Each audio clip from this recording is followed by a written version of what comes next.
우리에게 주시는 하나님의 말씀은 사무엘상 24장 말씀이 되겠습니다.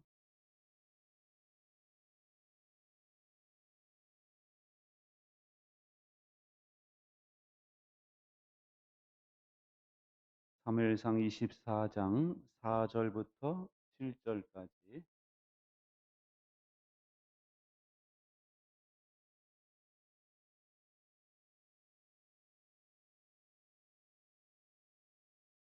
다 찾으셨으면 자리에서 일어나셔서 저와 여러분이 한 절씩 교독하겠습니다. 다윗의 부하들이 그에게 말하였다. 드디어 주님께서 대장님에게 약속하신 바로 그날이 왔습니다. 내가 너의 원수를 너의 손에 넘겨줄 것이니 내가 마음대로 그를 처치하여라 하신 바로 그날이 되었습니다. 다윗이 일어나서 사울의 겉옷자락을 몰래 잘랐다.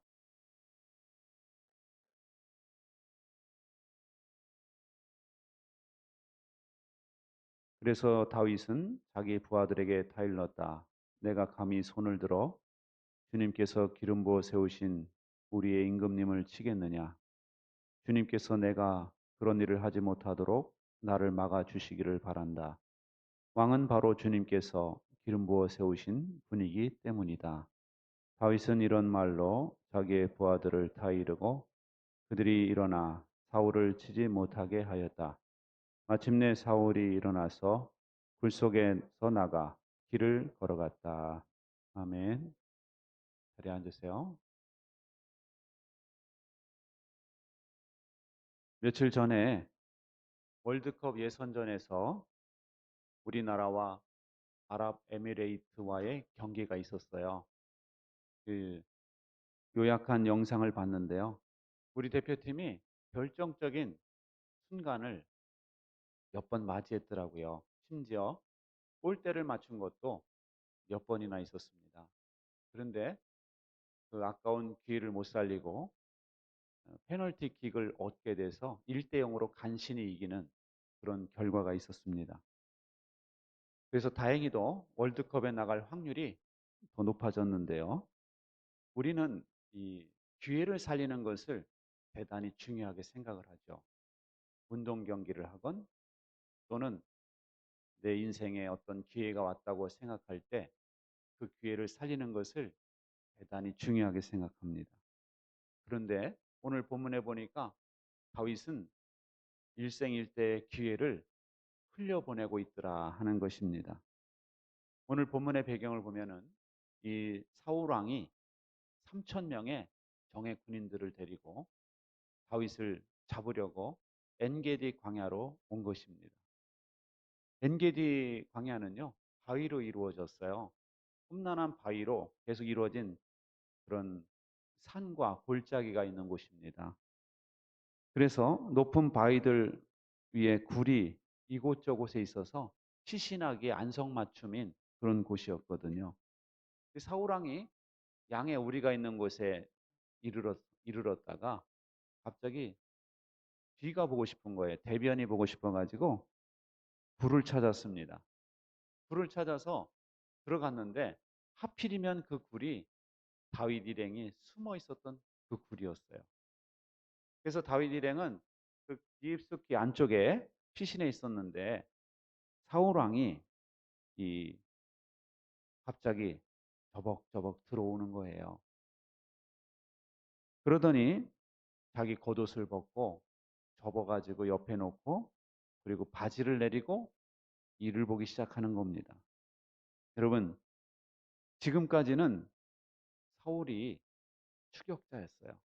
많은 군인과 무기를 거느리고 다윗을 죽이려고 추격하는 입장이었고 다윗은 쫓기는 입장이었죠.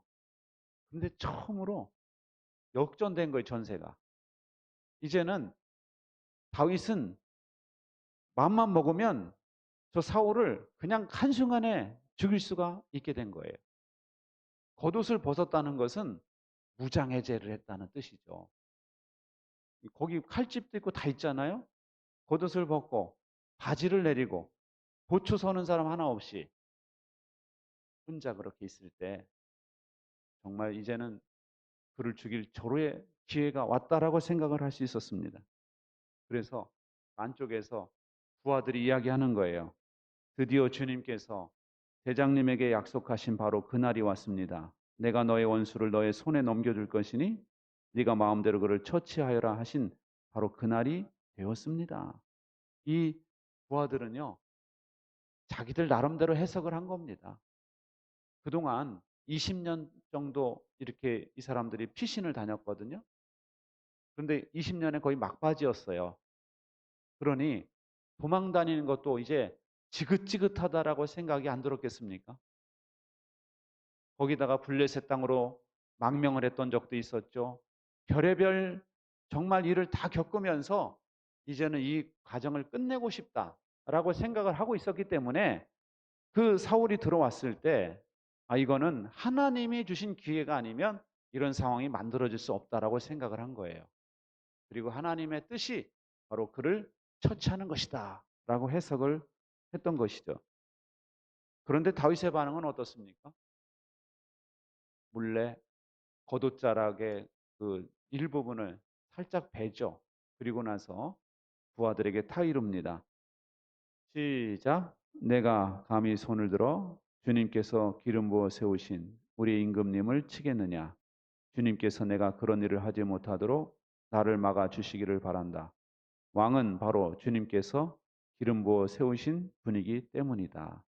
여러분, 이 다윗은 이 기회는 왕을 죽일 기회가 아니라는 거예요. 그렇게 해석하면 안 된다는 겁니다. 왜냐하면은 그 왕은 누가 세우신 분이에요? 하나님께서 기름 부어서 세운 사람이기 때문에 내가 그 임금님이라고 그러잖아요. 우리 임금님.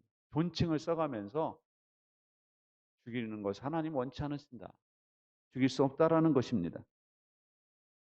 그것은 바로 그가 나의 원수이기 전에 하나님께서 기름 부어 세운 사람이기 때문이다 라는 것이죠. 그리고 그를 치는 것은 바로 하나님을 거역하는 행위다 라고 해석을 했던 것입니다. 사울이 이를 보고 이제 아무 일도 없었다는 듯이 몰랐잖아요. 안에서 어떤 일이 있었을지. 그냥 굴을 밖으로 나갔어요. 그러자 다윗도 굴 속에서 나가 사울 왕과 좀 멀리 떨어졌을 때 그때 사울을 부릅니다. 여러분, 이게 평지면은 이런 일이 있을 수 없는데 바위로 된 험한 바위로 된 산과 골짜기라고 그랬죠. 그렇기 때문에 쫓아 올라갈 수가 없는 거예요. 불러도 거리가 좀 떨어졌을 때 다윗이 사울 왕을 불러요. 임금님, 임금님. 깜짝 놀라서 돌아보니까 절을 합니다. 절을 하는 것은 나는 당신을 존경한다. 그런 의미죠. 그러면서 이야기하는 거예요. 임금님은 어찌하여 다윗이 왕을 해치려 한다고 주장하는 사람들의 말만 들으십니까? 이 말은요, 아주 신사적인 말이죠. 여러분, 주변의 사람들이 사울을 부추겨서 다윗을 쫓는 거예요? 아니죠. 사울이 혼자 생각으로 그렇게 동원해서 쫓는 거예요. 그런데 다윗은 지금 왜 주변 사람들의 말을 듣고 그렇게 행동하시느냐? 그러면서 사울 왕의 체면을 세워주고 있는 거예요. 그리고 자신이 베어낸 임금의 겉옷자락을 보이는 겁니다. 이걸 보십시오. 나는 당신을 죽일 기회가 있었습니다. 그렇지만 죽이지 않았던 겁니다. 그러면서 말을 하죠. 임금님을 살려보내지 말라고 말하는 사람도 있었지만 나는 임금님을 아꼈습니다. 절대로 손을 들어 우리 임금님을 치지 않겠다고 다짐했습니다. 임금님은 바로 주님께서 기름 부어 세우신 분이기 때문입니다. 여기서도 부하들에게 했던 말을 똑같이 하고 있는 거예요. 당신은 주님께서 기름 부어 세우신 분입니다. 그러면서 12절에 또 이렇게 고백합니다. 시작. 이제는 주님께서 나와 임금님 사이에서 재판관이 되시고 나의 억울한 것을 주님께서 직접 풀어주시기 바라겠습니다. 나의 손으로는 직접 임금님께 해를 끼치지 않겠습니다. 당신은 나를 죽이려고 쫓아오지만 나는 내 손으로는 당신을 죽이지 않겠다 이거예요. 그리고 누가 재판관이 돼주시기를 바래요? 주님께서. 당신이 또 나를 쫓아올지 몰라. 분명히 쫓아올 거예요. 쫓아갑니다. 보면은. 그렇지만 나는 이 억울한 상황을 하나님께 맡기고 하나님이 판결하시게 하지 내 손으로 당신을 직접 죽이는 일은 없을 거다. 이 고백을 하는 거예요. 15절에서도 비슷한 말을 합니다. 그러므로 주님께서 재판관이 되셔서 나와 임금님 사이를 판결하여 주시기를 빌겠습니다. 주님께서 굽어보시고 나의 억울함을 판결하여 주시며 나를 임금님의 손에서 건져 주시기를 빌겠습니다. 하나님께 빌겠다는 거예요. 하나님이 판결해 주시고 나를 건져 주시기를. 여러분, 사울왕은요, 어떤 사람이었는가 하면은 자기 운명은 스스로 만들어 갈 수 있다라고 생각을 한 사람이에요. 그래서 다윗이 하나님의 기름 부음을 받고 차기 왕으로 내정된 것을 사울 왕이 알았을까요? 몰랐을까요? 예? 모르겠어요? 알았을까요? 몰랐을까요? 알았죠. 백성들이 다 아는데 왕이 모르겠습니까? 그리고 징조들이 많이 있었거든요. 가는 곳마다 이기고 가는 곳마다 사람들이 다윗을 환영하고 아, 차기 왕은 다윗이구나. 이 사울은 여러모로 알고 있었어요. 그래서 그렇게 죽이려고 했던 겁니다. 그런데 여러분, 사울은 그것을 인정하지 않는 거예요. 하나님이 세우셨다는 것을 인정하지 않아요. 그래서 자기가 그 운명을 바꾸려고 하는 거예요, 지금. 다윗을 하나님이 기름 부어 세우셨지만 나는 인정하지 못하겠다. 그리고 자기는 지금 왕이에요. 모든 운명, 그 결정권이 자기에게 있고 군인들이 자기 말 한마디에 순종하고 있어요. 모든 여론을 자기에게 다 바꿀 수가 있어요. 모든 백성들을. 그러니까 이 사울은 자기가 운명을 바꿀 수 있다라고 생각하고 지금 이렇게 행동을 하는 겁니다. 그런데 다윗은 어떤 사람이냐? 운명은 자신이 만드는 것이 아니라 하나님의 섭리에 의해서 되는 것이다. 라고 믿은 사람이에요. 운명은 전적으로 하나님의 섭리에 의해서 진행되는 것이다. 라고 믿은 사람입니다. 그래서 그는 사울을 살려 보내고 있는 거예요. 운명을 쥐고 계신 하나님을 두려웠기 때문입니다. 아니, 하나님이 기름 부어 세우신 사람인데 내가 지금 나 살자고 그를 죽였다가는 하나님이 나의 운명을 어떻게 하실지 몰라. 이게 두려운 거예요. 그래서 살리는 겁니다. 그리고 한편으로는 운명을 쥐고 계신 하나님을 기대했던 거예요. 하나님께서 판결하여 주시기를 바란다. 나를 건져 주시기를 바란다. 이렇게 말하고 있지 않습니까? 여러분, 우리도 그렇습니다. 하나님의 주권을 인정하시고 운명은 전적으로 하나님께 달려 있음을 믿으시기 바랍니다. 그럴 때 우리는 다윗처럼 실수하지 않을 수 있는 거예요. 여러분, 사울의 말을 뒷부분에서 보면은요, 사울이 완전히 다윗에게 항복합니다. 그리고 다윗을 축복해요. 뭐라고 말하느냐면요, 시작. 나는 너를 괴롭혔는데 너는 내게 이렇게 잘해 주었으니 네가 나보다 의로운 사람이다. 나도 분명히 한다. 너는 틀림없이 왕이 될 것이고 이스라엘 나라가 내 손에서 굳게 설 것이다. 그러므로 너는 이제 주님의 이름으로 내게 맹세하여라. 너는 내 자손을 멸절시키지도 않고 내 이름을 내 아버지의 집안에서 지워버리지도 않겠다고 내게 맹세하여라. 여기 보세요. 보면은 나는 네가 왕이 될 것을 알아요, 몰라요? 안다고 그러잖아요. 틀림없이 너는 왕이 될 거야. 이렇게 말하고 있잖아요. 그리고 이스라엘 나라가 네 손 안에서 굳게 설 거야. 나라를 위해서도 네가 왕이 되는 게 맞다. 이렇게 고백을 하는 겁니다. 지금 완전히 항복선을 하는 거죠. 그러면서 우리 자손들 죽이지 마. 부탁이야. 이야기하는 거예요. 그 당시에는 왕이 되면 그 전에 왕의 가족들을 다 죽였거든요. 여러분, 다윗이 사울을 살려 보내니까 이렇게 사울로부터 완전한 항복과 완전한 축복의 그 선언을 듣고 있는 것입니다. 이럴 수 있었던 것은 다윗에게 무엇이 있었기 때문이다? 하나님을 향한 신뢰가 있었기 때문이다라는 거예요. 하나님의 신뢰가 있었기 때문에 그 기회도 흘려보낼 수 있었던 것이고 하나님을 향한 신뢰가 있었기 때문에 지금 원수인 사울로부터 그런 놀라운 고백을 듣고 있더라 하는 거예요. 나는 자연인이다에 보니까 그 이승윤 씨가 그 자연인하고 저수지에 가서 낚시를 하게 됐어요. 그 스티로폴로다가 이렇게 짠 이런 그 거기에 올라타 가지고 저수지 한가운데로 이렇게 가 가지고 말이죠. 낚시를 하는데 낚시가 안 되잖아요. 안 잡히니까 심심하니까 자연인이 그 같이 타고 온 세파트가 있어요. 군견인데 은퇴한 군견. 그게 그 개가 자연인하고 살고 있더라고요. 그 개 훈련이나 시켜볼까? 그러더니 갑자기 하우스 하우스 그러는 거예요. 집으로 가라는 거죠. 그 저수지 한가운데 지금 같이 이 스티로폴에 올라타 있는데 개를 보고 하우스 하우스 막 이러는 거예요. 그러니까 걔가 좀 황당해하는 표정을 짓더라고. 저수지 한가운데인데 갑자기 집으로 가려니까. 근데 얘가요 늙었잖아요. 은퇴를 했으니까. 늙은 몸이에요. 귀찮아요. 근데 얘가 순종해야 하네요. 잠깐 멈칫하더니 바로 촥 뛰어들더라고. 그러더니 개 헤엄을 막 쳐가지고 육지로 나가더라고요. 여러분, 이 개는 주인을 향한 신뢰가 있는 거예요. 주인의 말에 그래서 즉각 순종하고 있는 것이죠.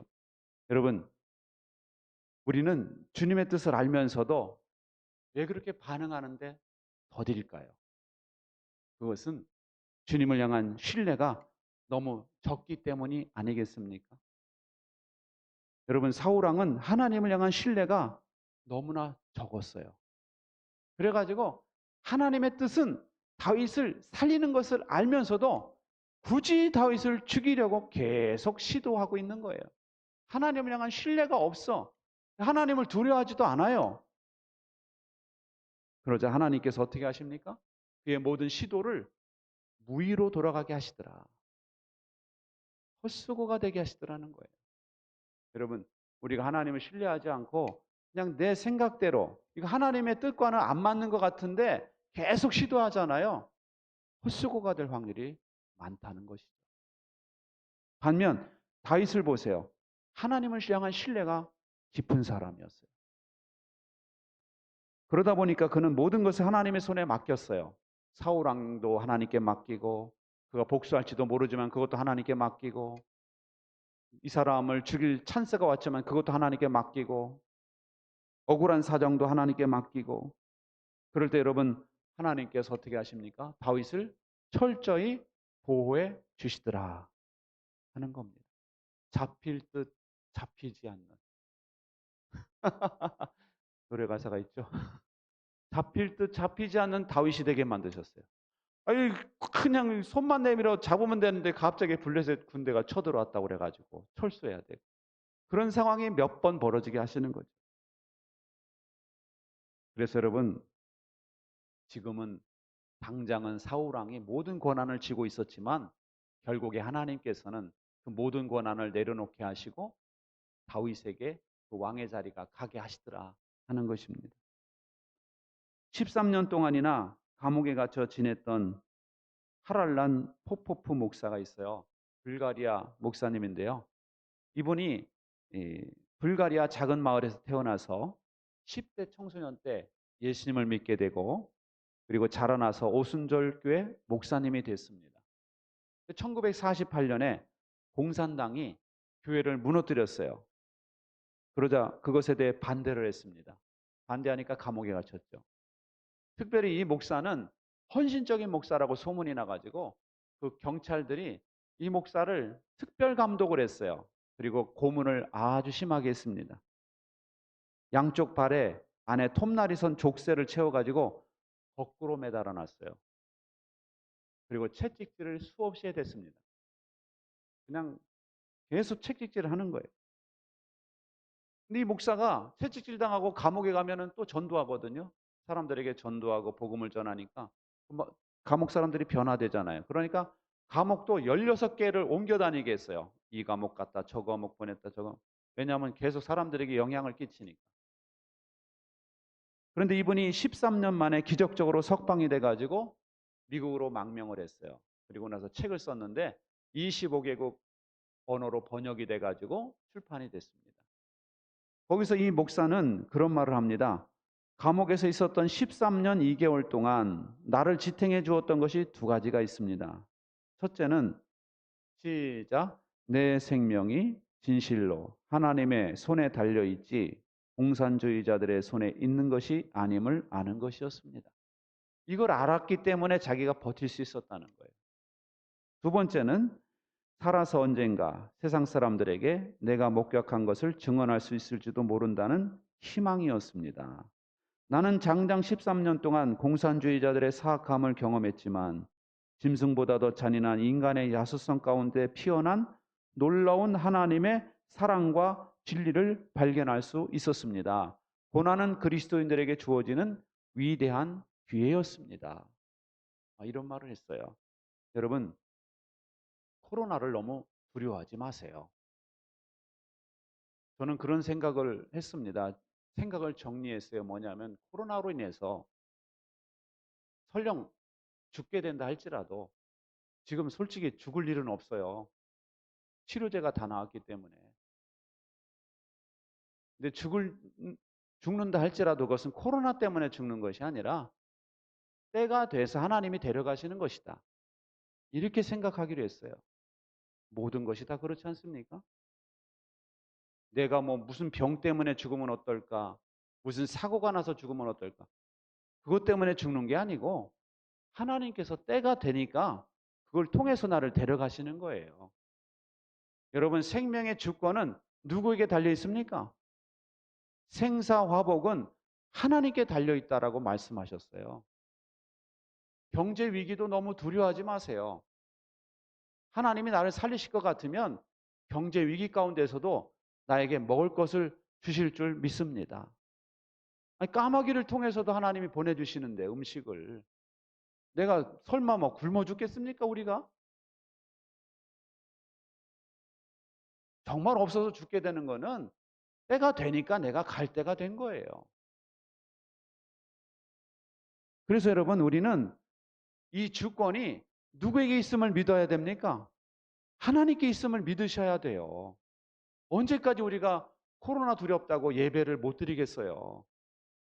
솔직히 다른 건 못해도 예배는 드려야 되는 거 아니에요? 근데 어떻게 쇼핑은 하고 식당 안 가고 모든 건 다 하면서 예배당은 겁나서 못 오겠다. 이거는 이상한 두려움에 사로잡힌 거예요. 그것은 정상적인 두려움이 아니에요. 정상적인 두려움은 나는 하나님이 두려워서 예배당에 가야 되겠다. 그리고 딴 데는 좀 절제해야 되겠다. 이게 정상적인 거 아닙니까? 그래야 안 그래요? 그렇죠? 어떻게 직장 생활하고 밥 먹고 식당 가고 뭐 떠들고 커피숍 가고 할 거 다 하면서 예배당은 겁나서 못 가겠다? 그것은 하나님이 주시는 두려움이 아니에요. 그거는 다른 영이 주는 두려움이죠. 여러분, 그래서 우리가 두려워할 것은요, 코로나가 아니에요. 위기도 두려워할 게 아닙니다. 뭘 두려워했느냐? 내 마음이 주님을 떠나는 것. 우리가 정말 두려워할 것은 내 마음이 주님을 떠나는 것을 두려워하시기 바랍니다. 왜냐하면 하나님이 그걸 경고하셨거든요. 마음이 나에게서 떠난 사람은 저주를 받을지어다. 이 두려운 말씀을 하셨어요. 그리고 마음이 내게로 뻗어 있는 사람은 시냇가에 심겨진 나무처럼 때를 따라 열매를 맺고 그 잎이 푸르르 청정할 것이다. 시들지 않을 것이다. 말씀하셨거든요. 우리가 정말 두려워할 것은 나 이러다가 내 마음이 교회로부터 완전히 떠나는 거 아니야?